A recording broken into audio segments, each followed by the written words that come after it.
Yeah, I just met him 30 seconds ago. Your thoughts on the team going out and making a deal for a position of need? Yeah, it's something that we needed, I think. And I'm glad that we went out and tried to get better. So, I think, I've watched Khalil in the past. I think he'll be able to help us. I know you're probably not really interested in going down memory lane, but because of the timing and who you're playing and where, when you think back to last year when you suffered your wrist injury, do you remember after taking the hit from Clowney what your initial thought was, and did you know kind of right away this might not be good, that this might be really serious? Yeah, I wasn't sure what to think initially. I was just focused on trying to figure out a way to get back out there, but then you try to throw and you realize it's not going to happen. And then after the game, I kind of figured that something wasn't great. How did you avoid the normal reaction of you had just gotten healthy, you've gone through a serious injury with your ACL, then the various training camp injuries? How did you avoid the woe is me moment when you realized your season was over with another surgery? Yeah, I was definitely down in the dumps, but something I'd been through before. I've dealt with these for several years, and I know how to get through them. And you just got to focus on getting better every day. And about a year down the road, you're going to feel fine, and it's going to be behind you. So you just got to attack every day like you're trying to get better and go from there. You were obviously dialed in after the win on Sunday. What have the past 48 hours or so been like for you? Well, you take a couple hours to relax, hang with some family after the game, and then yesterday you get back to work. You watch your tape, you get your body right. You just got to move your process up and try to fit as much as you can in the short amount of time that you have. My body feels great. It's weird how your body just kind of knows when you have to play a game, and you feel a little better after a game than you normally would. So we're in a good spot. Did you catch wind of any of the memes, or are you just looking angry on the sideline? Did anyone ever see No, those? I didn't see those. Okay. I looked upset. You look very angry on the sidelines. So Maybe my demeanor could be a little better sometimes. is that just the state of kind of where y'all are at? I mean, you just know, like you said after the game, you just kind of know where you want to go. You know what's at stake. Is that kind of just kind of a state of mind going into what y'all want to do this season? Yeah, look, we played great on Sunday, but I'm not going to ignore when there's things that I feel like we could have done better. Maybe I could have not let my emotions show quite as much, but it's also something that I've tried to do more, and I know people in the locker room have wanted me to do a little more, whether good or bad, but you can't. I don't think, at least I can't show my emotion positively, and then when things don't go well, not let that be known as well. I could have handled it a little differently, but that's how I was feeling. How comfortable do you feel being in that role, kind of being more demonstrative, I guess, is the best way to put it? It's a give and take. I know that people feed off of my emotion in a positive way, and it's tough for me.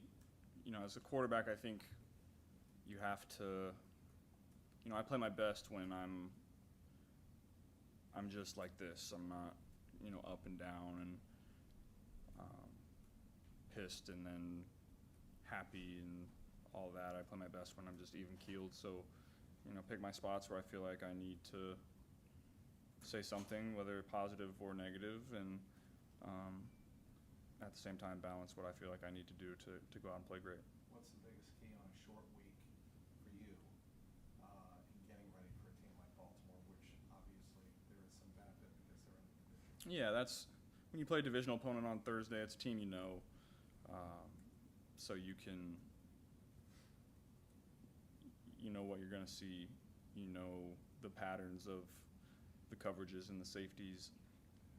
You know for the most part what works well, what doesn't, and so you can put in maybe a little more than you usually would playing a new team, where it's a divisional opponent. You know the defense, so then you can put more in on a short week, game plan wise. You have like 53 hours until kickoff. Can you get Khalil on the same page as you? Is that realistic? How Yeah. How do you think that'll be? Yeah, I think so. We'll find out, I guess. But football is football for the most part. A couple new languages, but he's right there next to me, so I can tell him what to do when he's out there. We'll see how much he ends up playing, but I'm confident that we can get him right. So there's a way to do a Clip Notes Thursday night special version and then attack it. Yeah, you can. It might happen on game day too, where it's just like he's standing next to me, he doesn't know what to do, and I lean over and tell him. He's right next to me, so that's an easy thing for me to do. Why did you say it was important that y'all went out and tried to get better? Well, I think one with Zach's injury, that's tough. He was playing really well for us, and we haven't been good enough this year to win the amount of games that we want to, and to make a move like that and try to improve the team mid-season is positive. What kind of message do you think that sends to y'all as the players in the locker room that y'all are going out and looking at ways to improve on? I think that shows that they believe in the players on this team to go and do what we want to do this year.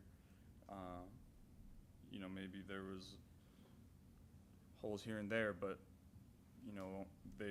they wanted to go out and improve the team for this stretch, and that's exciting and positive for our team, I think. What do you think Khalil could bring to this team this week, maybe with the Baltimore that doesn't really know him? Like you said, you guys know each other so well, and then beyond that as well. Yeah, I think, number one, I hear he's good in pass protection. That might be tough to get him on, blocking the right guy on third down blitzes this week. So we'll see what his role ends up being. But number one, that. And number two, just take some carries off of Chase. He had 27 carries last week, played great. He played great in the pass game too. So now, maybe throw him a couple runs here and there, a couple passes to take the load off of Chase a little bit.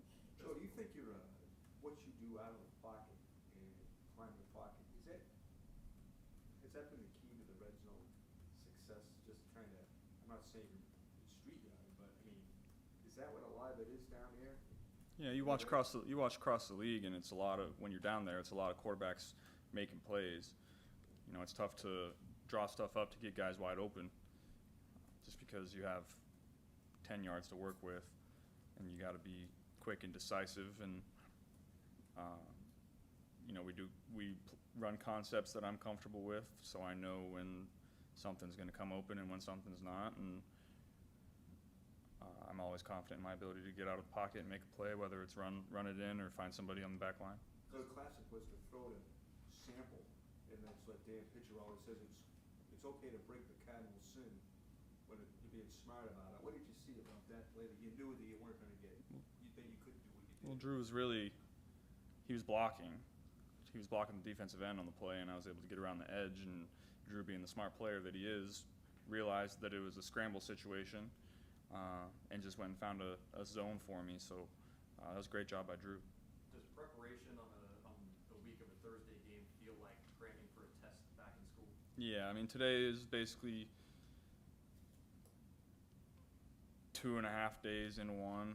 So we're here for a while, getting the base downs, and then third downs, and then getting a little preview of the red zone. There's not a lot of time to get it done. That's why playing in a divisional opponent is advantageous on a Thursday night. But yeah, it takes a toll on you for sure. But the little bye weekend is worth it afterwards. Do you try to make a conscious effort to make it feel like a normal week, or do you just go into it thinking like it's not a normal week, forget that, and try to take that? Yeah, you can't go through your normal process. You can't go through all the things you normally do and take a second and relax. Those are just things you don't have time for.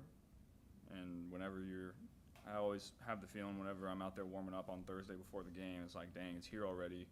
Can't believe we're about to play another game, but it goes fast. How important was it to spread it around last Sunday? You get a lot of guys that may have not felt, in the moment, catching the football.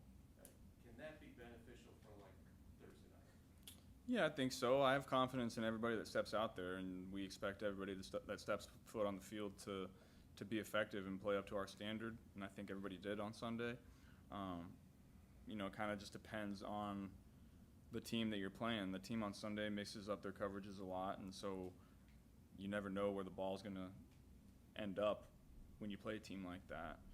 Certain teams are more predictable pre-snap, and then you can kind of move guys around and get guys where you want to, depending on the route and the coverage. But some teams like to mix it up, and that was one of those days.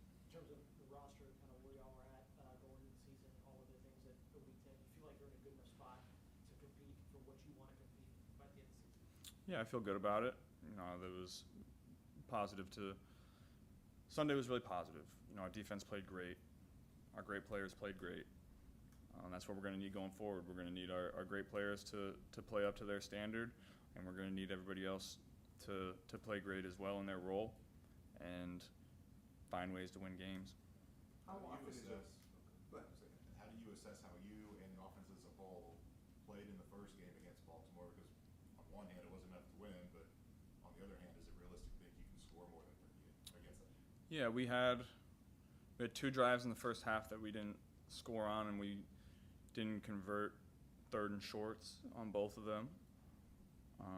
Through the interception on the last drive where we had a chance to finish it. So there's definitely more on the table. How often do you think a red zone touchdown is a product of improv and or a product of the play works? I would say probably 50-50. Seeing that early November game Thursday night in T-Bank Stadium when the schedule was released, did it pop in your head that the NFL schedule makers did there? Yeah, I think they like to, if a star player gets hurt in a primetime game, they like to schedule the same exact game on the same exact week, on the same exact time the year later. I think that happened to Aaron Rodgers this year, happened to me this year, so I think that's something they like to do. So I think you can probably expect that. As even killed as you are, does this game mean anything extra to you? Divisional opponents always mean a lot, and especially where we are right now, point of the year, playing Baltimore is a big game. What week would you say is the best your wrist has felt? Right now. Is there anything, I know sometimes players will say coming back from injury, have to get hit the first time, then they're fully back. For you on Thursday, maybe nerves beforehand, after maybe you get hit the first play, will that kind of be the same thing for you when you're back there in Baltimore? No, we're past that at this point. That's always first, second game type of mindset. Once we get to this point of the season, it's you just go out there and play. It's the pregame jitters are gone, everything is gone. You're calm, cool, collected, and you just go out and play football.